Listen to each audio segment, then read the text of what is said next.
Hello, hello, hello, hello, hello, hello.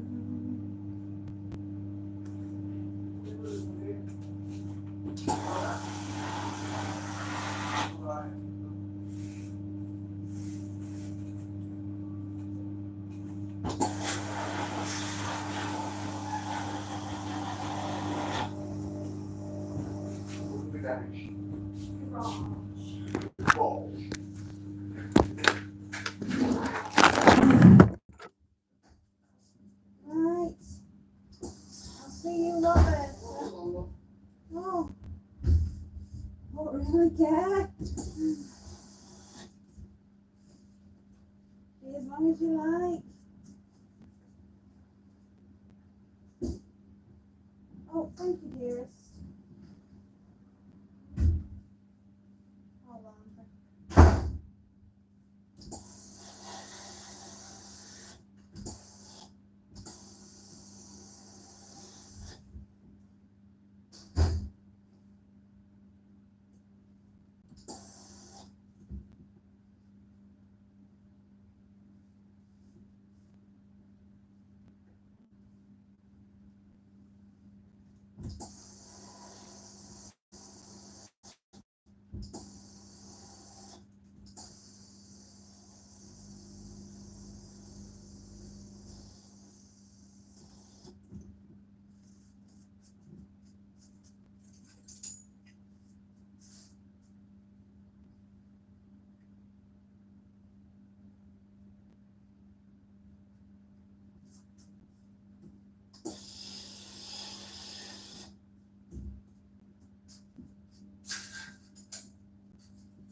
Incredibly sorry about that, everybody, but I have a family and they're annoying.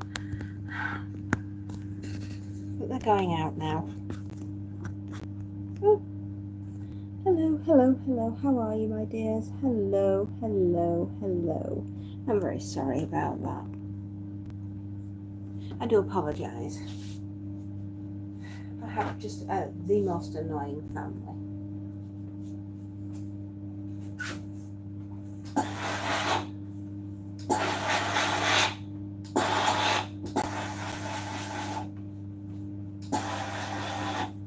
How are you all anyway?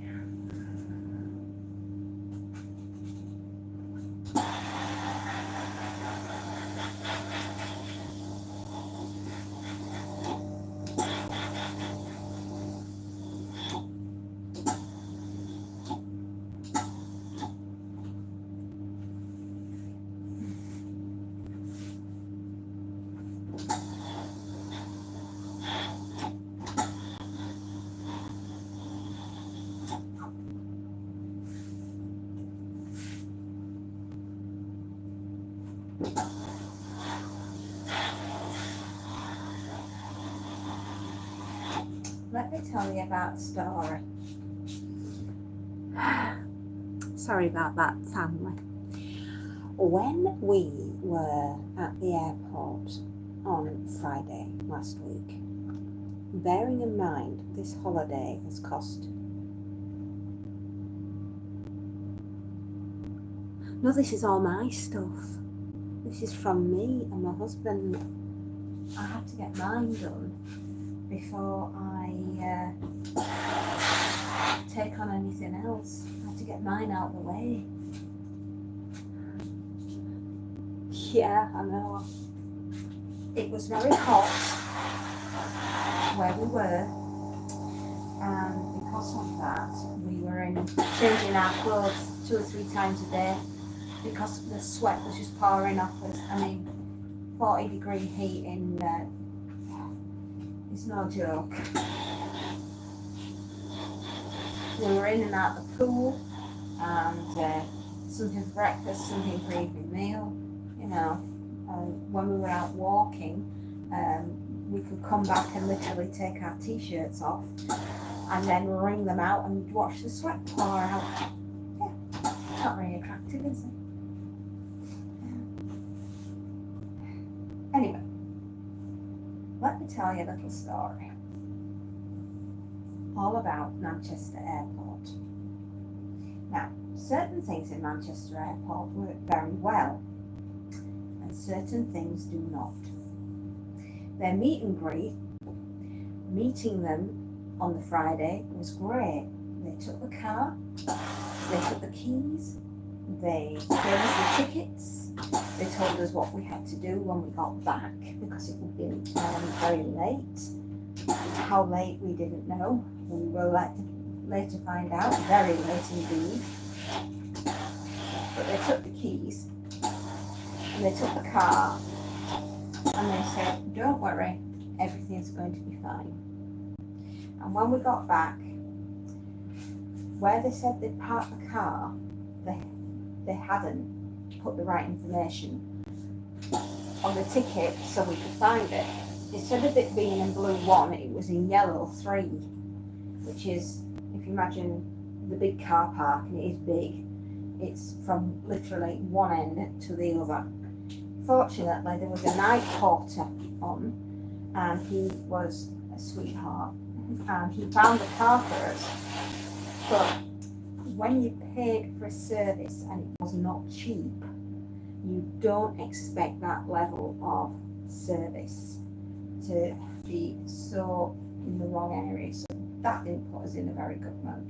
I'm really sorry about this. Your meet and greet was perfect on the way out. Coming back in, if it hadn't been for the night porter, I think we'd have probably still been in the car park searching for the car because it's so big. So thank goodness he was on duty. Going through security,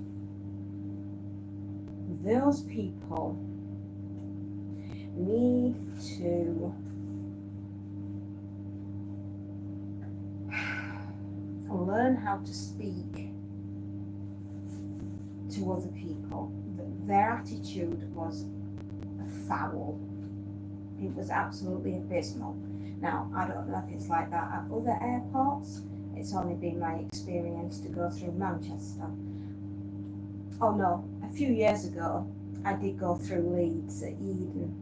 And can I just say, Eden was lovely, right? Whether or not it's still like that, I don't know, but it is only a small airport.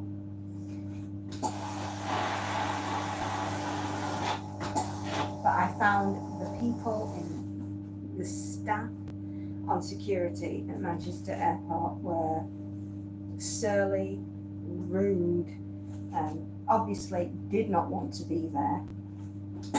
And if that is the actual impression that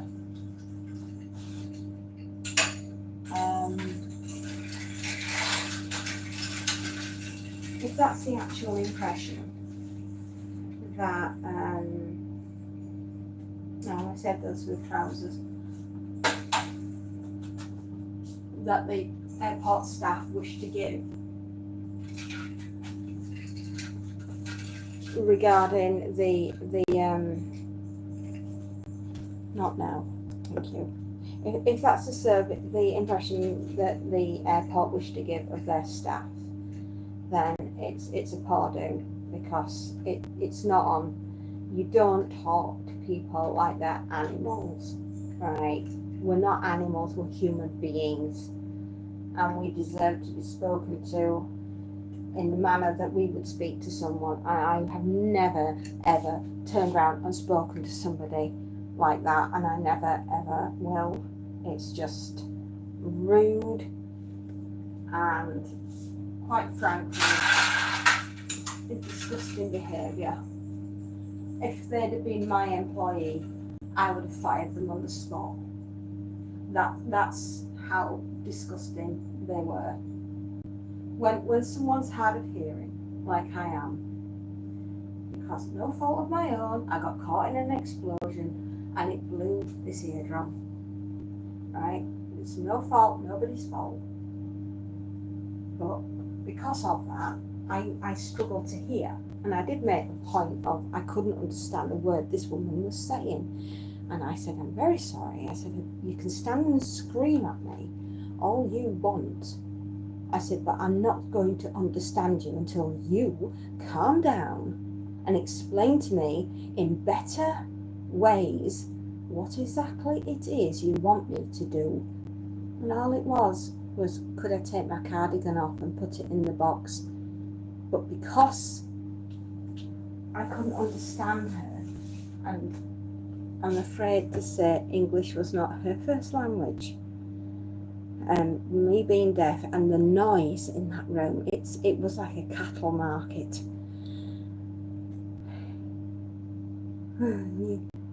You meet the required magistrate? Yes, I do. I agree with what you said there, definitely. So that was really sad and sort of like put a dampener on my experience of Manchester Airport, and it didn't get any better.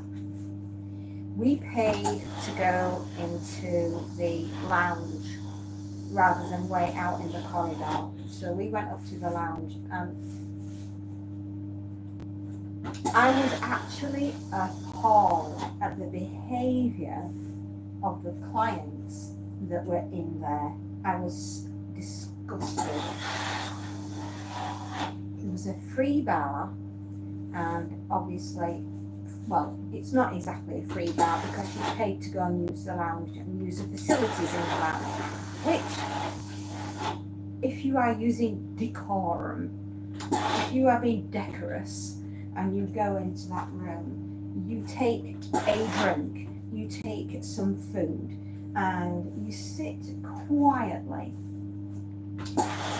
and enjoy something to eat, somewhere nice to sit whilst you're waiting for your plane, for them to call you, right? That is how I've always travelled. I like to be in a quiet area, waiting for my call on a plane, or usually actually I travel by ship. I go by DFDS, I go by P&O, Pando, as it's sometimes called, Brittany Ferries, I've been by SeaCat. You know, I have travelled. And when we've used the club lounge on travelling like that, on the boats, on the ships, it was fine. It was beautiful. The barman waited behind the bar. He would serve you your drinks. Again, because you've paid to go club class, you get the drinks just served to you. But the difference was, and this is massive, right? In Manchester, you really need to learn this. When you're on the ships, you have a steward, and the steward will serve you your drinks and your meals and whatever it is that you ask for, but he will serve you. At Manchester, they just put the booze and the food out, and it was like a free-for-all at a waterhole in the Serengeti. The people that were there were hideously drunk, loud and boorish, and quite frankly had the table manners of a bunch of monkeys on LSD. That would be my description of them. They were horrendous.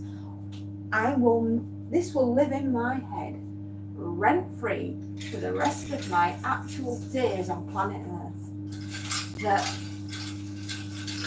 one lady just sat down and her husband went over, grabbed a champagne glass, and was it Moët Chandon? I'm sure it was Moët Chandon or something it wasn't cheap champagne, put it that way. I mean, it wasn't like top dollar. It wasn't a Bollinger or anything, or a Cristal or Verpique. Wasn't anything like that. But it wasn't bottom drawer either. It was middle of the range. I mean, you know, I like champagne. I like champagne just like anyone. But I would not be so boorish as to pick up an entire bottle in one glass and plonk it on the table and just say, there you go, knock yourself out.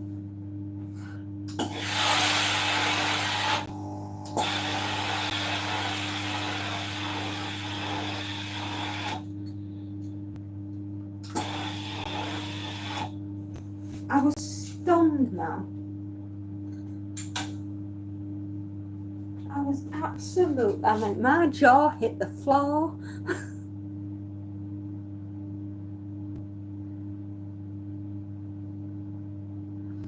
Oh, did you not like your travelling on the ship? Ironing again, yes. I am. I'm worn out. I'm fine, official little Munchiro. I'm absolutely fine. I'm sorry that you were on a ship and you nearly vomited. It must have been a bit of a last. Ugh, you poor thing, darling. No, I don't vomit when I'm on ships. I prefer ships. I like the ability to just wander around and, you know, stretch your legs, go to the duty free, sit in the lounge and just relax whilst you're on board, and then go to the cabin and just rest. It's just perfect, absolutely perfect. And I didn't mind the flight itself. I thought the staff on the flight were great, but the people that were getting on the flight were well and truly dieseled up, if you know what I mean. They'd had more than their fill and more than their need of alcohol and food, to the point of I thought they were going to do an old Romani tradition and go to the vomitarium.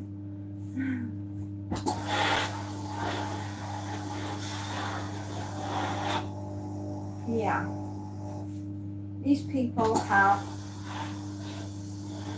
zero class. You see, oh gosh, this is going to sound so snooty, right? But I'm going to give you a difference between classes, right? Money does not buy you class. End of. You are born with it. It is within your nature, right?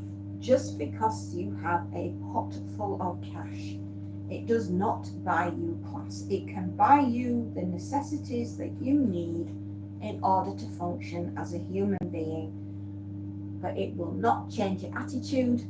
It will not make you a better person if you're a bad and rotten person to begin with. You can have all the money in the world, but if you have a rotten soul, you will never have any class. And I might get yelled at for saying that, but it is my experience. I'm just saying.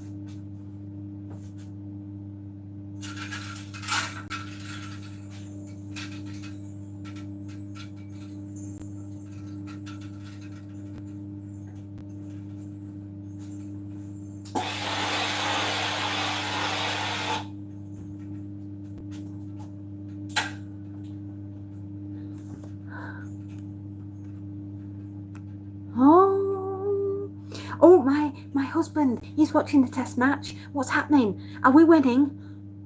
I don't know. He's not here to give me an update. Normally I get one every 5 minutes, like, but there we are.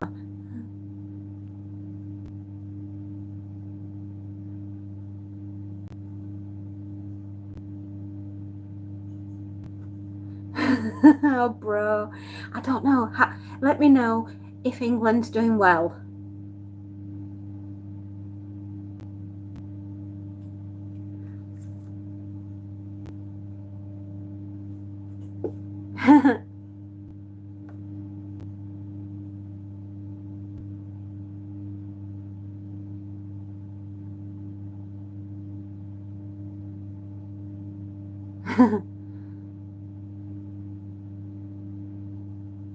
Yeah. No, actually, I think cricket is one of the last vestiges that our darling country, the United Kingdom, has.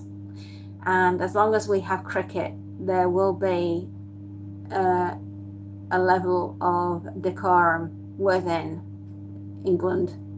As long as we have cricket. If we ever lose cricket, our last vestiges of who we are has just gone down the toilet. It really has.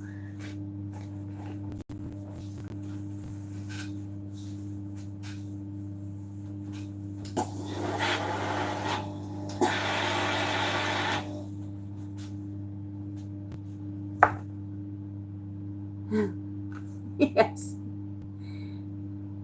Cricket and a good cold drink are the last vestiges of what creates what I class as England. If we lost those, everything else has gone to hell. We literally will be stood there in the middle of a cricket pitch in a zombie apocalypse saying, all right, who's in for a century? Let's crack some skulls.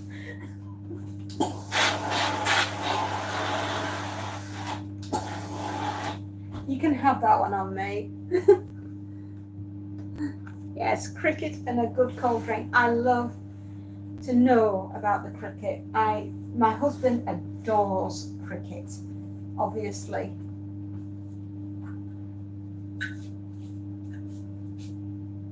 This year's shirt, Father's Day. Yeah, plain on the back. Yeah, my husband loves his cricket. So much so, Jeff Boycott, he met him while he was doing an event, because he works with the cricket, does my husband, as a volunteer. And he met Jeff Boycott, and Jeff Boycott signed his shirt. So there you go. It's something you didn't know about, isn't it?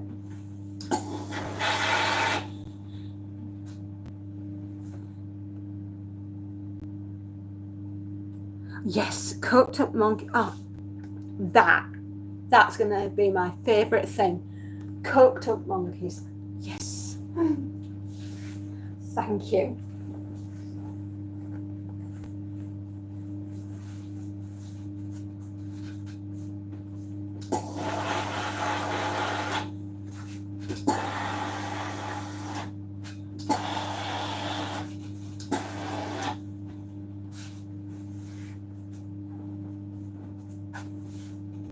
So,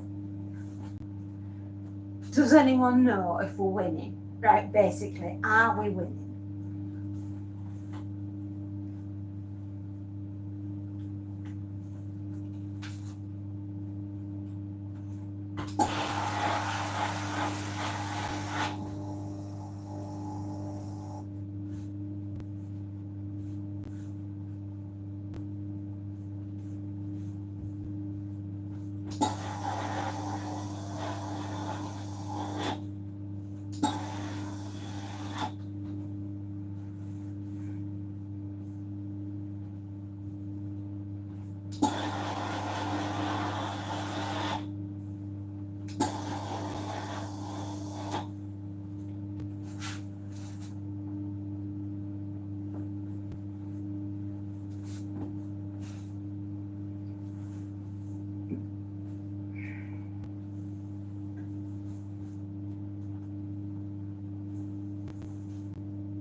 combat capris in pink.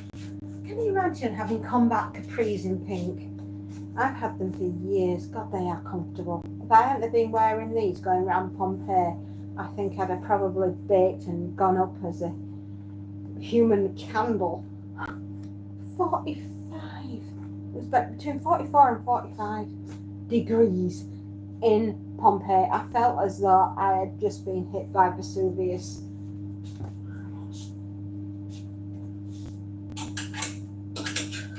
Oh, come on.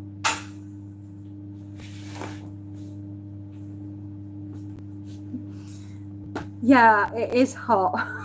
Andy, hello Andy. Yeah, man, I looked at my husband and I just said, I can't believe, number one, that we're here. Number two, that my brain is being boiled in my head.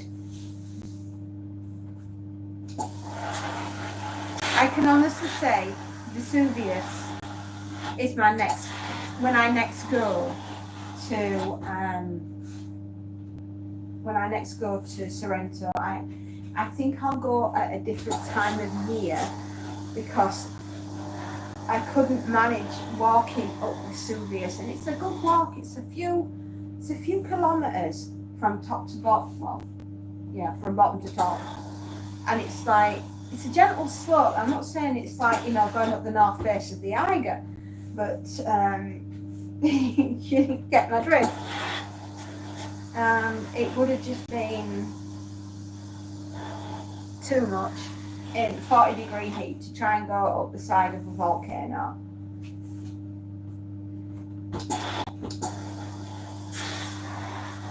But yeah, we'll go at a different time, and obviously then we can go up the volcano, can't we? But Herculaneum for me was a sadder place than Pompeii. Pompeii was just so busy. It takes in over 20,000 tourists every single day. It's that popular. And that Monday was no different. It was a full day. We had lunch as part of the tour, which was gorgeous. We went to this beautiful Italian restaurant called Tiberius, which I thought was great.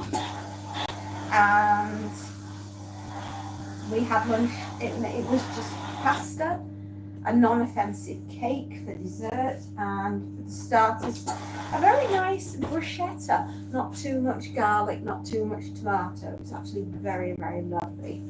And well, it was just a non-offensive lunch. It was very, very nice.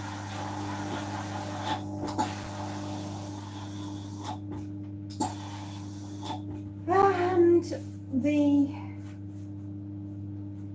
trip to Herculaneum was really sad because of the grave pits that were down at the bottom of Herculaneum as they were waiting there in the vaults, being told by the fishermen to stay in here, it'll be safe, because let's face it, these guys are getting full throttle.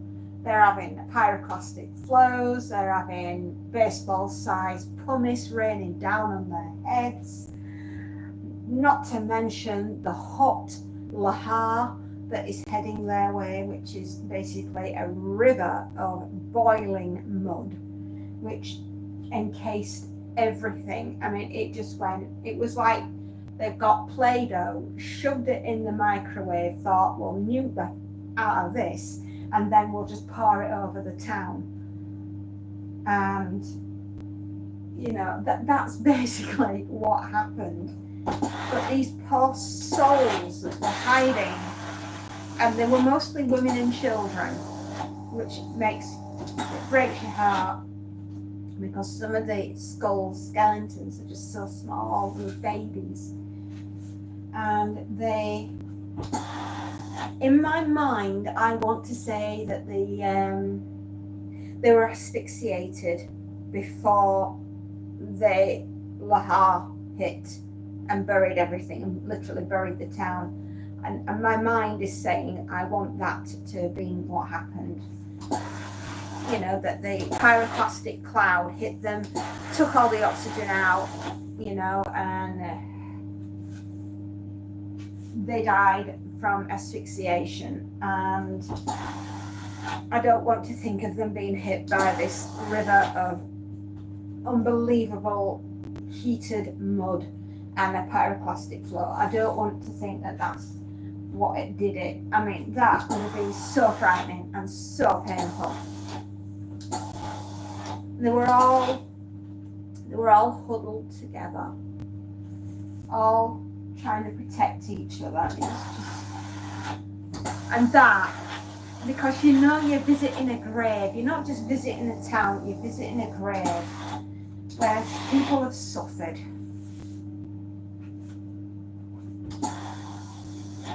And that's the bit that you don't see when you're watching the documentaries on television. That's the bit that they don't explain in great detail. You only realise that when you're there and you're looking at it.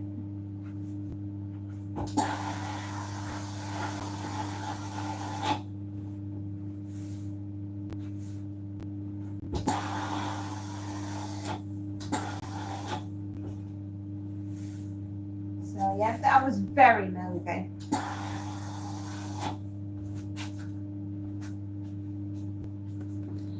Ronaldo, hello. It is a sad story. It is.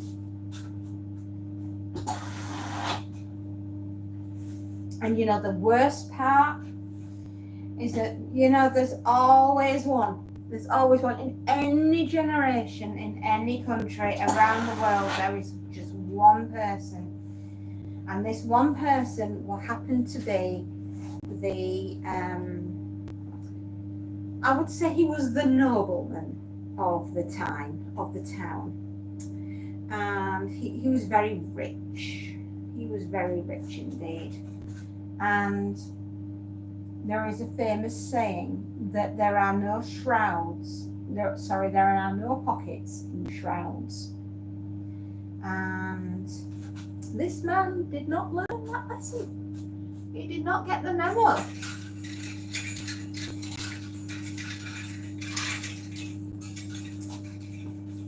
He tried to get all of his money, and he wasn't going to get out, right? He was never going to escape. But he thought if he grabbed all of his money and made a run for it, he could quite literally escape and get out. And like I said, there are no pockets in shrouds. And he died. And when they found his body, well, should I say found his skeleton all those years later, and they found what was left of all the cash all scattered around him.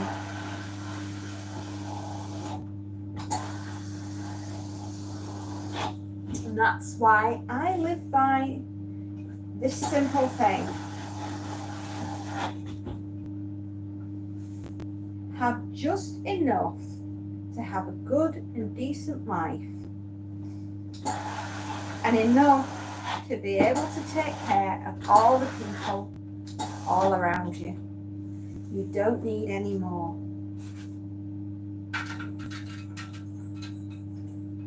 All you need is to be a decent human being.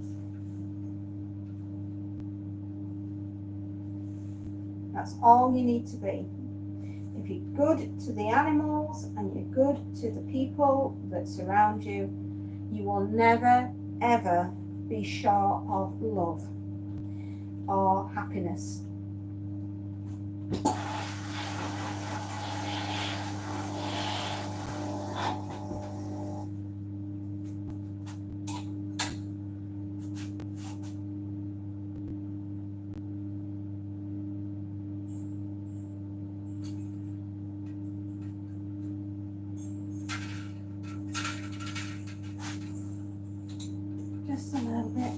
outside, there's a little inside.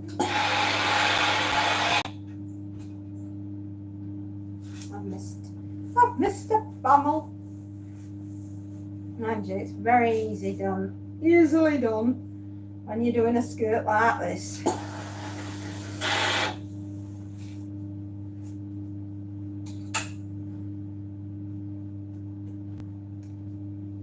So yeah, he died with all his worldly goods all around him. Didn't get him very far, did it?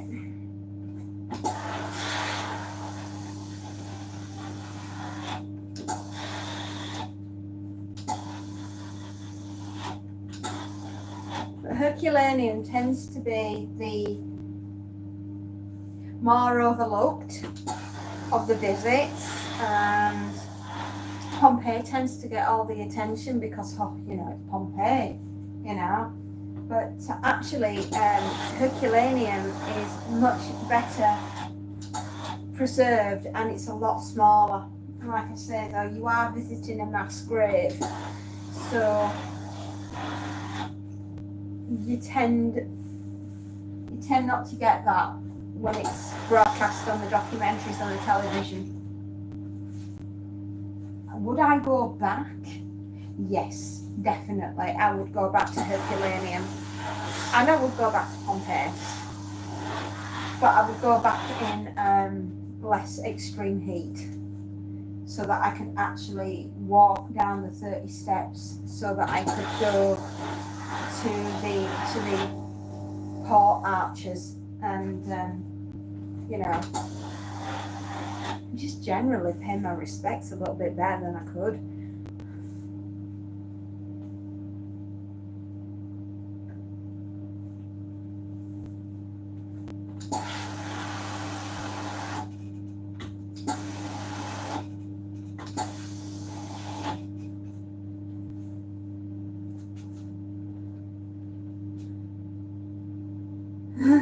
You have to see it. It's one of those places that you need to see it. You really do. You can watch it on the television, and it is not a patch on what it's like to actually see it for real, to be able to touch it, because you can reach out and touch. I mean, there's only certain places that you can, obviously not the frescoes that are on the wall, because there's a painting. Oh my goodness me, it's Hercules in one of Hercules' heroic adventures, and it's perfectly preserved on the wall. I mean, bearing in mind this thing's been covered in red hot mud and pyroclastic flows, and they've cleaned it and they've brought it back, and it's there to be seen. And my God, it was as though it was painted yesterday. Wow. It is phenomenal. And this thing's like, I don't know, 2,000 years old? Something like that. Probably not as old as that, gosh.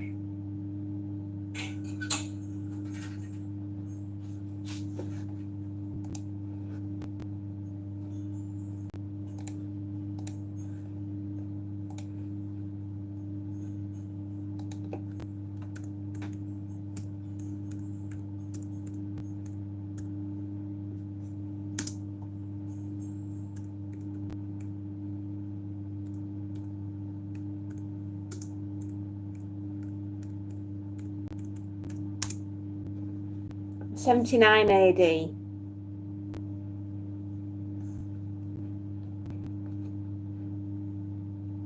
So, it's 79 AD, right?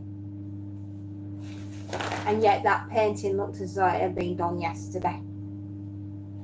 It was that well preserved.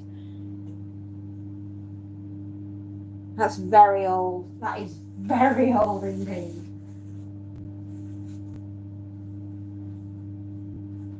Yeah, and yet it was just, and it's on, I was allowed to video it, which was fantastic. So obviously I did, and I've done that much videoing. It's unreal. I nearly filled the hard drive with the camera.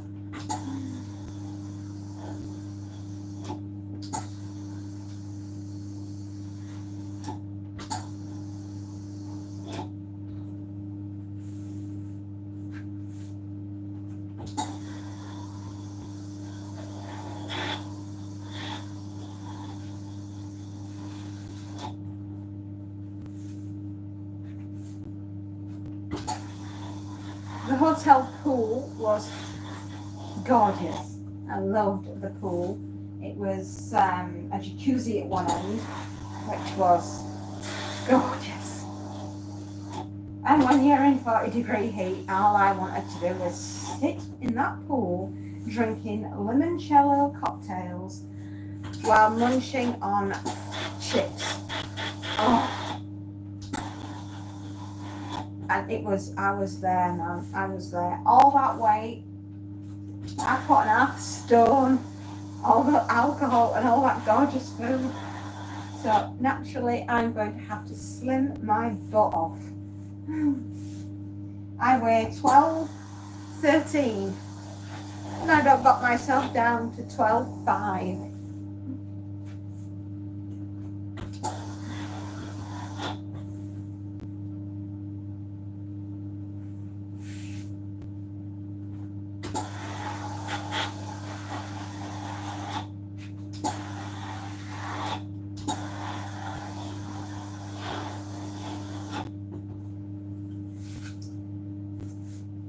Oh, well, still got a heck of a chunk to do. Another hour at least.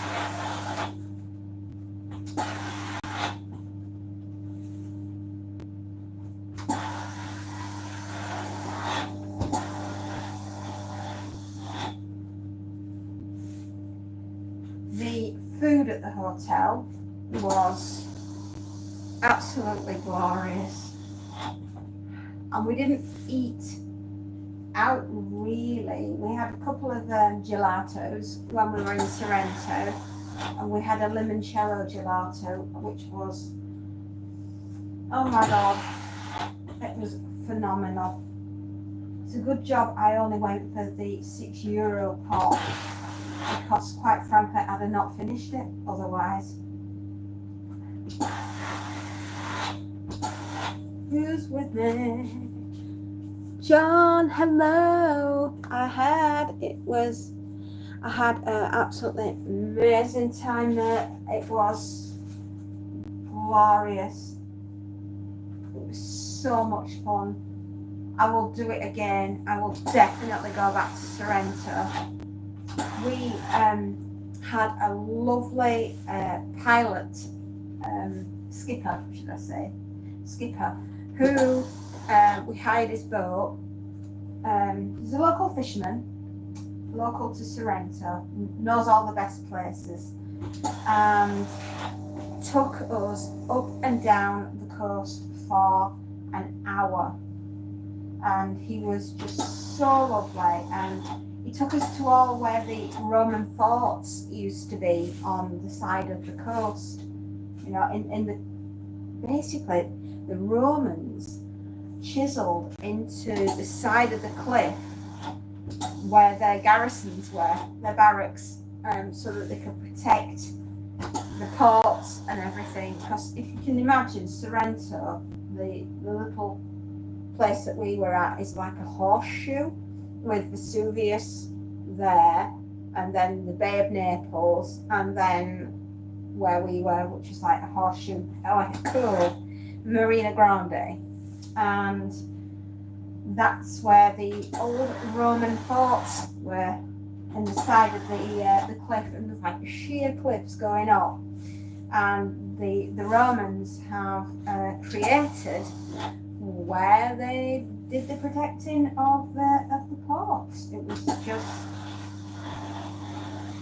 absolutely mind-blowing, and the archaeology, God, Bennett, it was amazing. So yeah, our little fisherman took us out in his fishing boat. Gave us a private tour, and it was his knowledge. Gosh, he's a very, very intelligent man.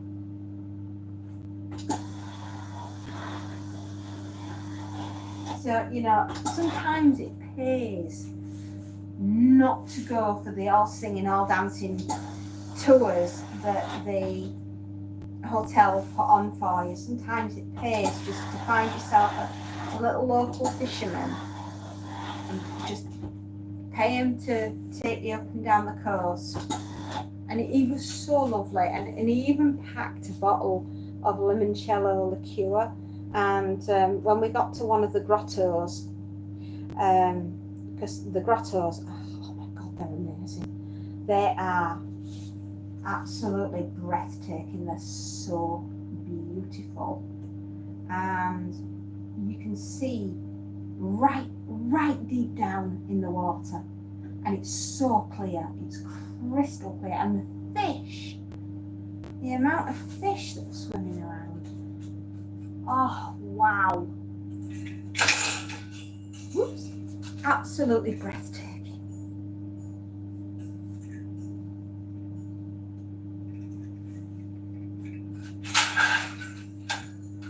There we go. Much better.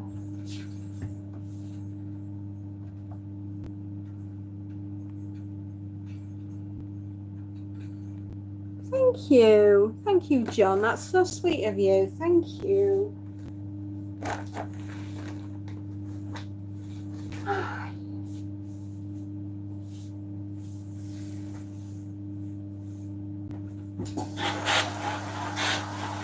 We also found a private garden that belonged. It was right at the back of the Hotel Bristol. Check it out. What a place.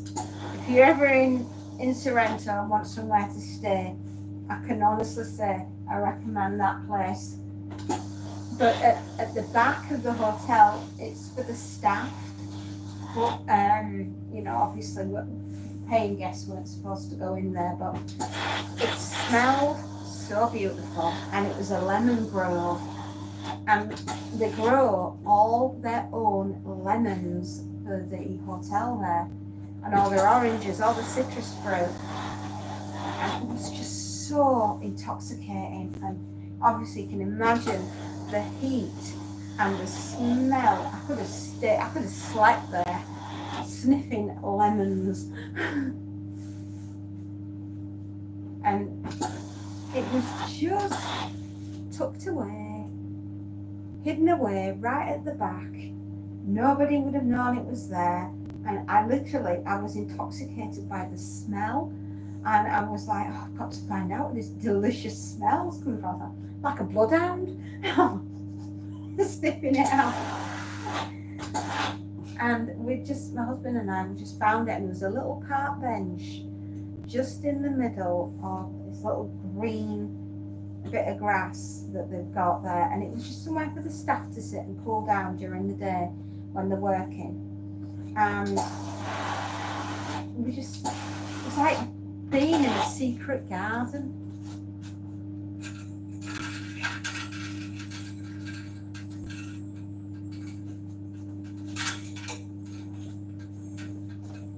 Just like being in a secret garden. It was lovely. Perfect. It was such a pleasure to go in.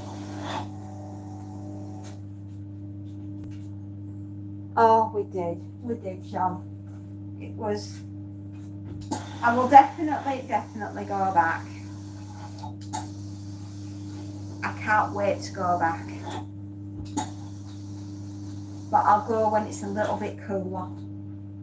But I mean, they did say that we had an African plume that had gone straight over us on that Friday that we arrived, and they said it was very unusual for this time of year for it to be as hot as that, because they normally don't get temperatures like that until mid-August. And we went end of June, so God knows what it's going to be like if it was like that at the end of June. Can you imagine what it's going to be like in August? And the crickets wouldn't stop chirruping. Makes me think if we're having such a brutally hot summer that we're probably going to have a really cold winter. Though they don't get as much cold down at the bottom of Sorrento. At the top where the mountainous range is, then that will get a little bit of snow. But it's like icing sugar. It's like a dusting, and it doesn't last long.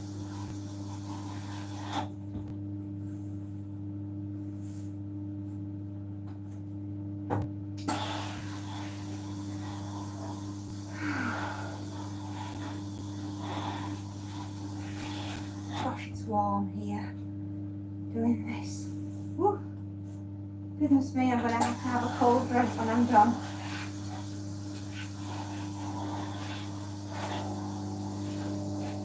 I might actually go get a cold drink while I'm doing it. It was probably a better idea. Just finish this shirt and then go and get a drink.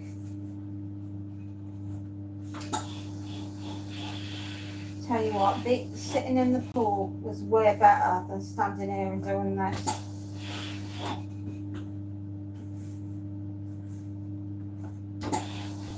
It makes me want to cry having to stand here and I hate it so much. And yet this is my livelihood. This is what I've got to do for a living. Well, that is until my YouTube career takes off. If that ever happened. I think I'll be ironing until I'm 90.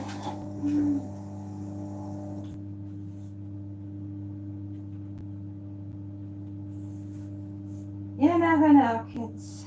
You never know. I could become famous one day. Probably more likely to be infamous.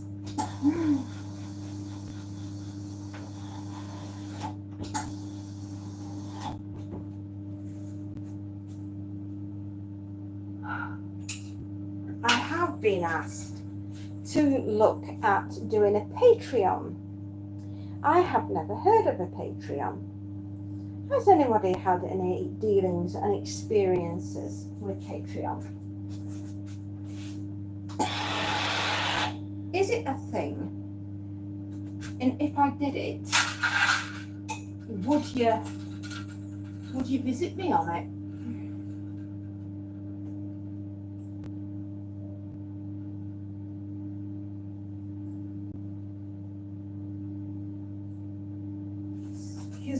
Excuse it. Back in a minute.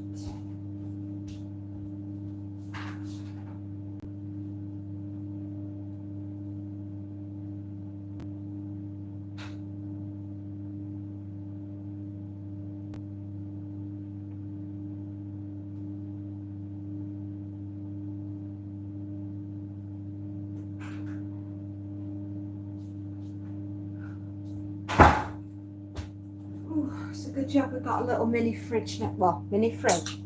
Not that family fridge next door.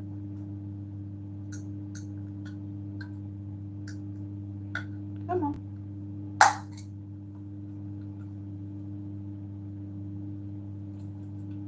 Oh.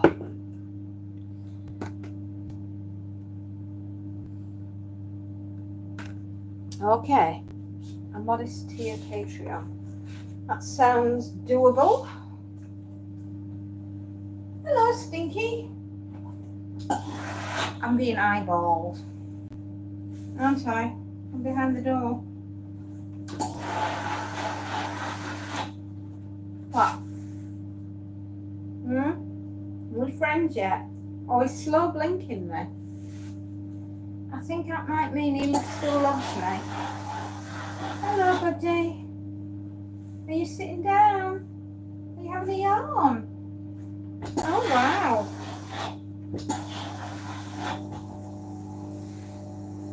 Yeah, you miss me? Have I I earned your forgiveness, sire.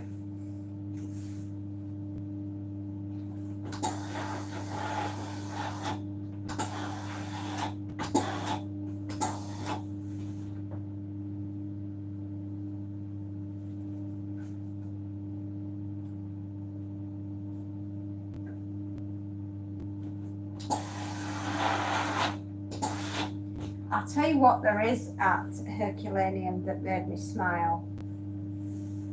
The place has 4 main cats, and these cats have their territory, right? They are feral, so don't touch them, because obviously, you know, you don't want to get anything. But they do rule the roost, and on some of the long form video I've got the cats, and there was also cats ruling the roost in Pompeii as well, and these cats are absolutely fantastic. They are proper little characters.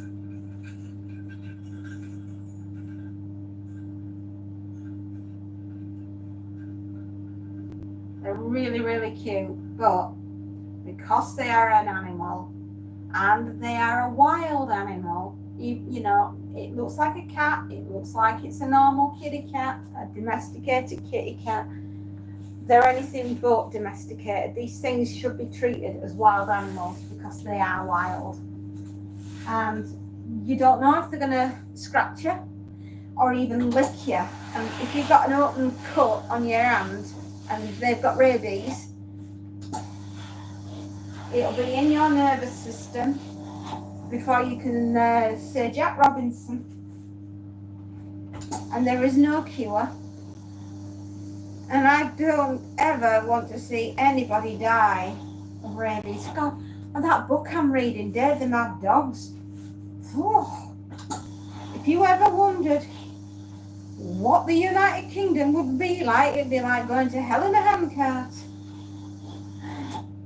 It would be the end of everything.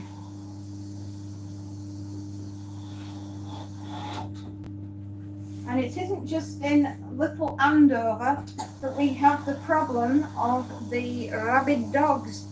No, we had a family visiting from Pembrokeshire in Wales, and their dog got savaged by a dog in Andover that had got the terrible affliction. And of course, the dog bit the owners, and now in Pembrokeshire we have rabies running wild.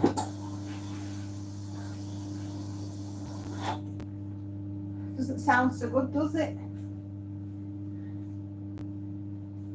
Good book though. It's a real shame that David Ann only wrote 3 books, 2 of which were horrors and 1 which was an espionage about the Knights Templar. And then he didn't write another book. And it's a crying shame because he's an excellent writer. I don't know what happened to him. I don't know if he died. There's no record of David Ann. All I can tell you he owned a furniture business in Hampshire, a pine furniture business in Hampshire in the 70s and the 80s. And I don't know where he went. I don't know what happened to the man. But what I do know is it has left us with 2 excellent novels that I have read of his. The Folly, about the werewolf rabbits and Porton Down and all the mad scientist stuff that was going on there. And Rabid Dogs and Dave the Mad Dogs. And that's it. So wherever you are, Mr. David Ann, if you have left us, may your soul rest in peace. And if you are still alive, sir, your writing, your books are amazing.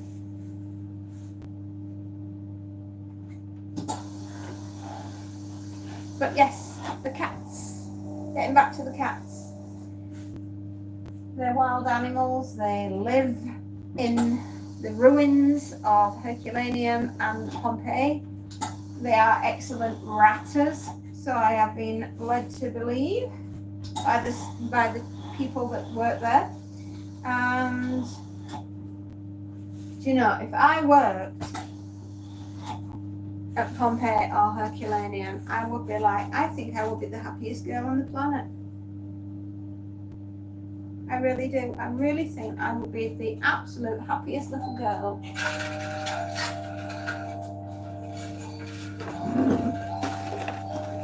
Oh, scusi.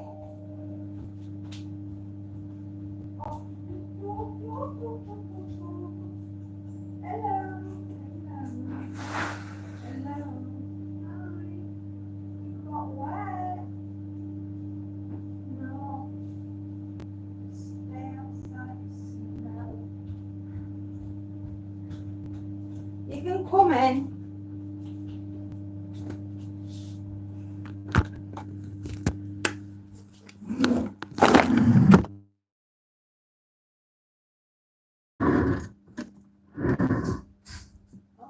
Right.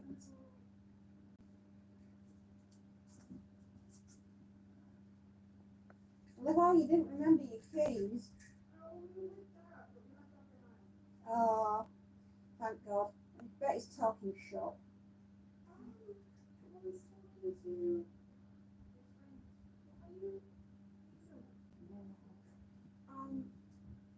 Yeah, he seems to think I'm going to present that, but we really walk around the house. They were pissing out and it dried and it was down and it dried. And then I stood under the St. Dominic like gazebo, and as I was walking out, I lay down and I think it was so bad reading. A river of water just poured down on my head, and I was like, that's it, I'm going down. Yeah. Right? Straight down. So I'm gonna go wash my face and dry it. I'm going out with you this afternoon.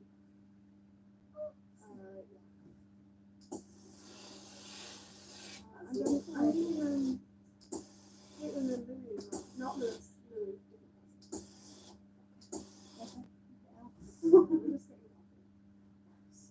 We're just getting